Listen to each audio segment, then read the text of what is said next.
Jeshi la Israel limetoa onyo kali kwa Iran likisema litaendelea kuwafuatilia na kuwalenga watu wote watakaohusika katika mchakato kumpata mrithi wa kiongozi mkuu wa Iran aliyefariki Khamenei. Kupitia taarifa yake, Israel imesema kuwa mkono wake utaendelea kuwafikia watu wote watakaohusika katika uteuzi huo, ikiwemo wanaotarajia kurithi nafasi hiyo au wale watakaoshiriki katika mchakato wa kumchagua kiongozi mpya.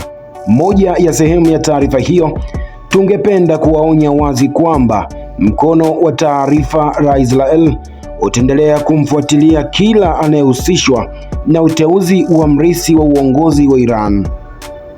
Israeli pia imewataka watu wote wanaopanga kushiriki katika mkutano wa uteuzi wa mrithi wa Khamenei kufikiria upya hatua hiyo, ikisisitiza kuwa haitasita kuwachukulia hatua kali endapo wataendelea kushiriki katika mchakato huo.